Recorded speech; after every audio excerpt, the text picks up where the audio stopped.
Hello lovelies, welcome back to my channel. We finally have another occult book haul.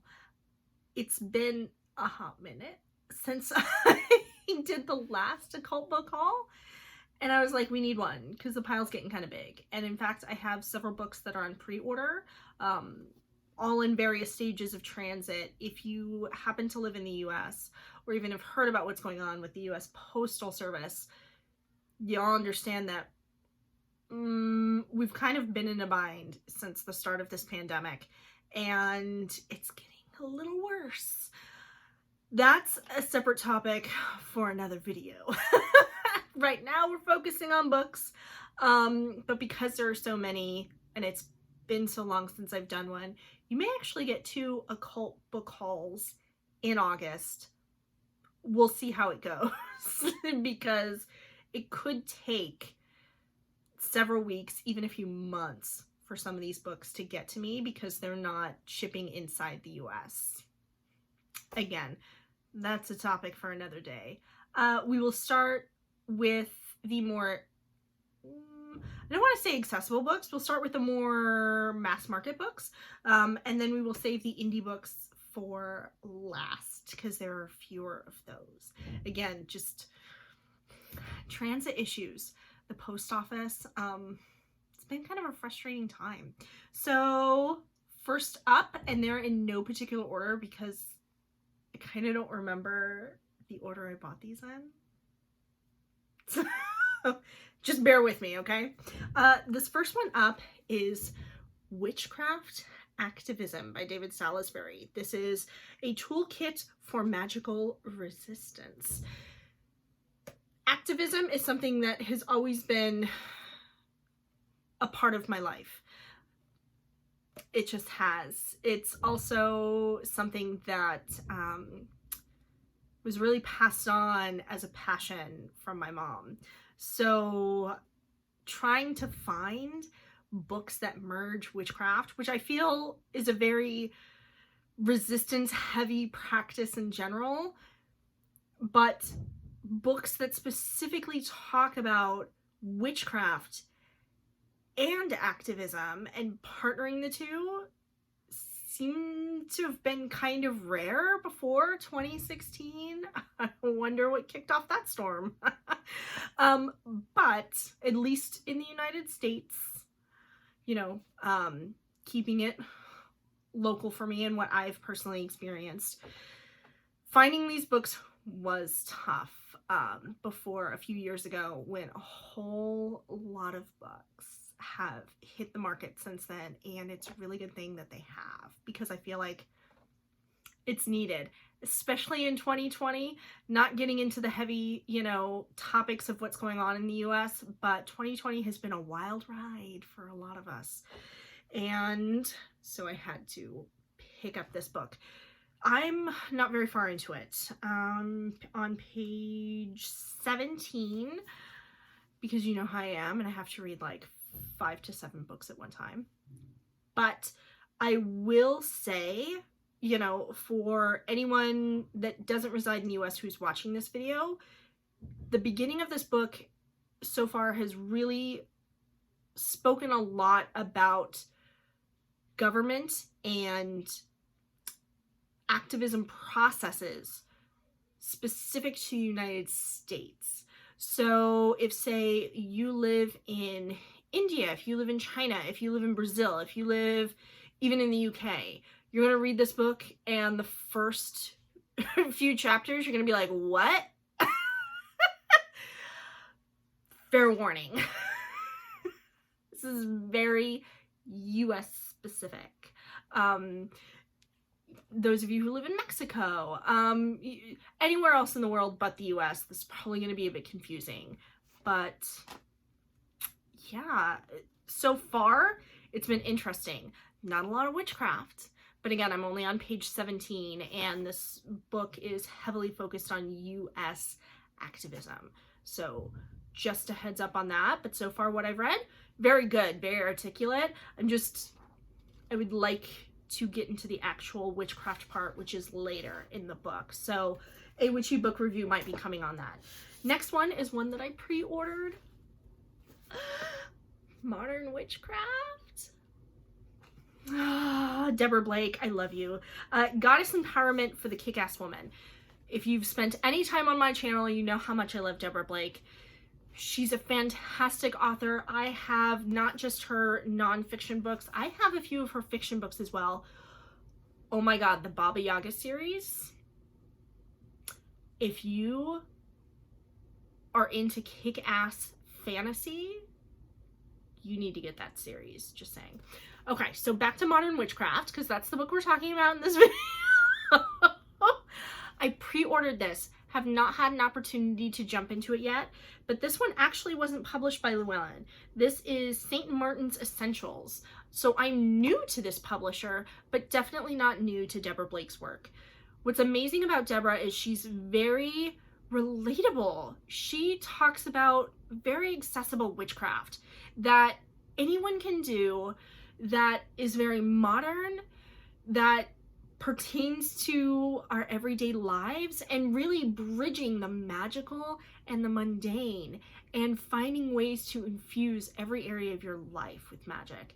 And so this book, I have no doubt I will love.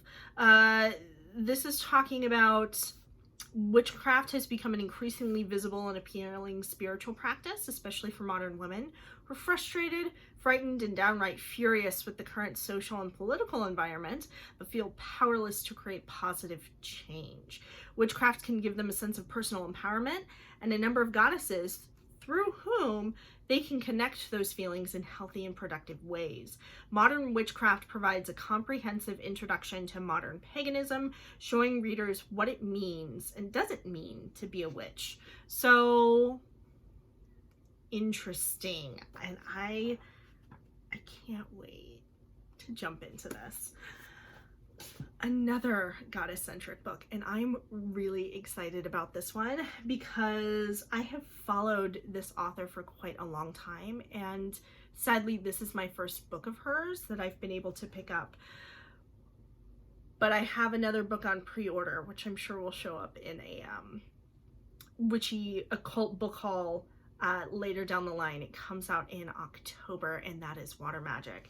This one here, though, is Orishas, Goddesses, and Voodoo Queens by Lilith Dorsey. You guys, I've only skimmed through this book so far. I really want to wait, and I know that once I start reading this book, I'm not going to be able to put it down.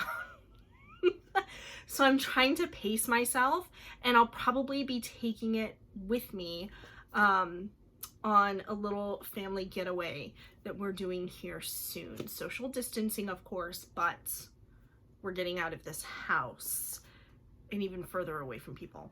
So I'll probably be heavily going through this book and just diving into it during that trip.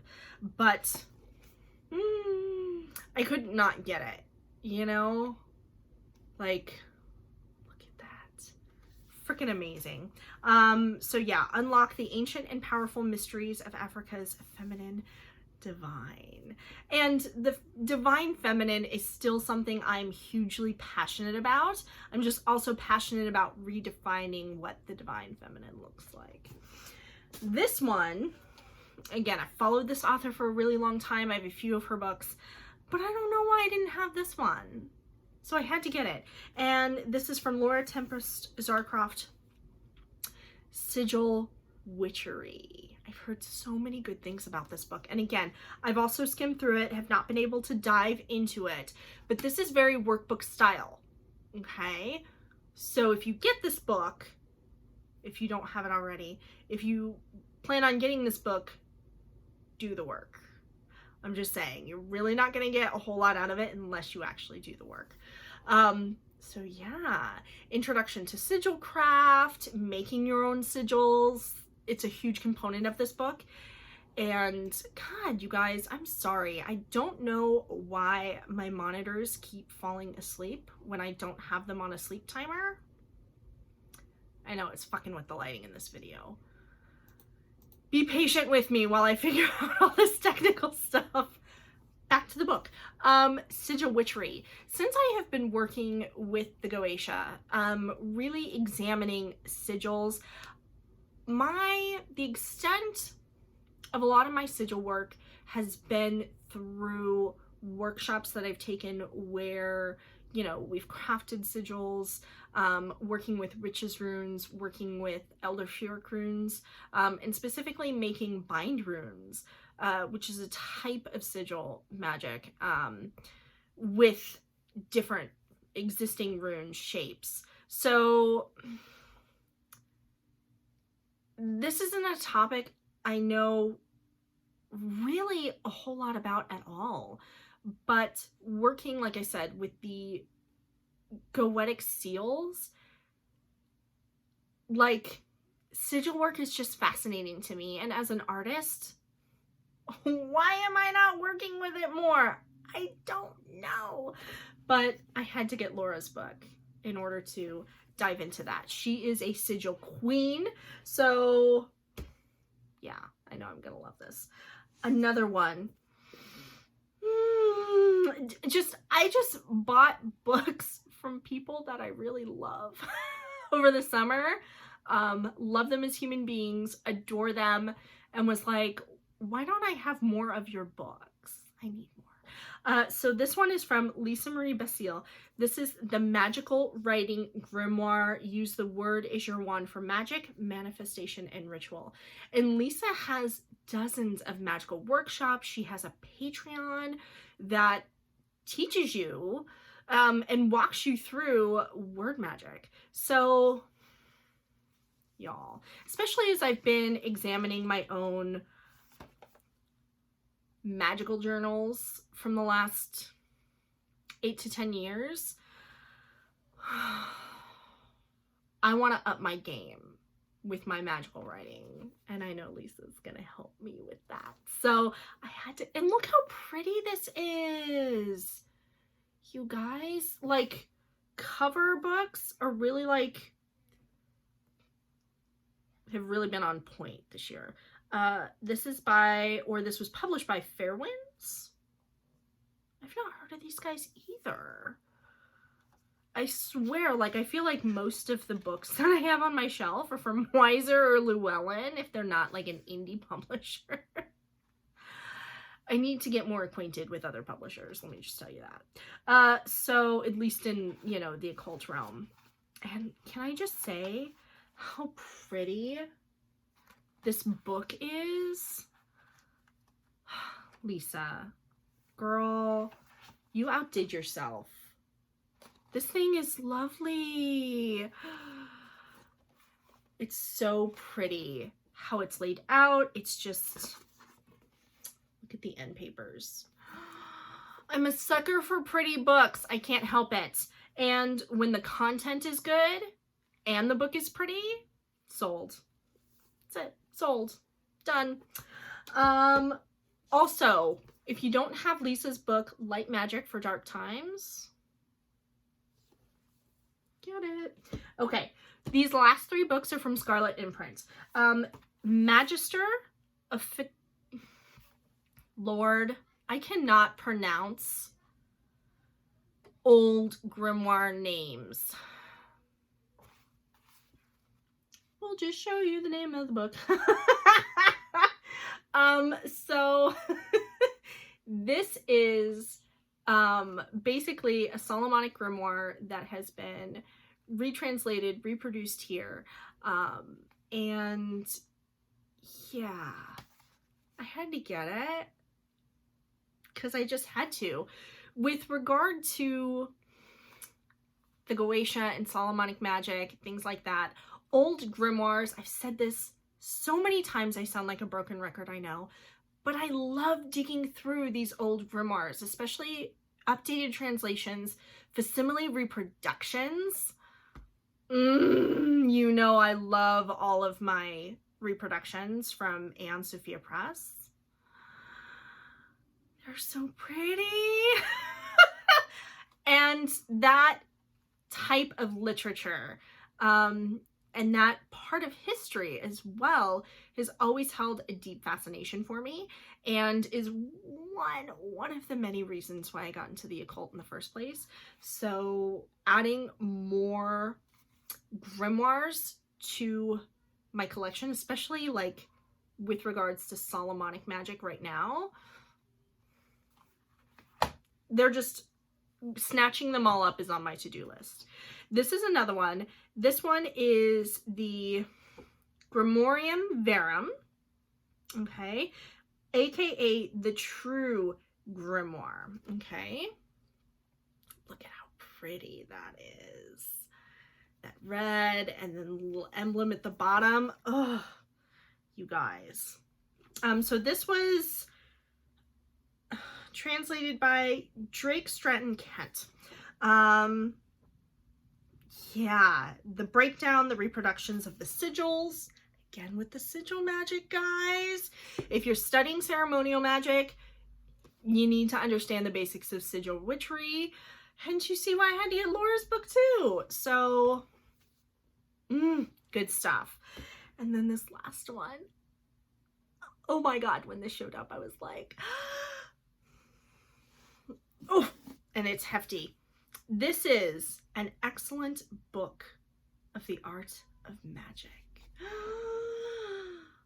Look. Oh, you guys. I love books. I love them, and look at how beautiful the black edged paper. You guys, when I pulled this out of the box, this sent me like, woo, beautiful.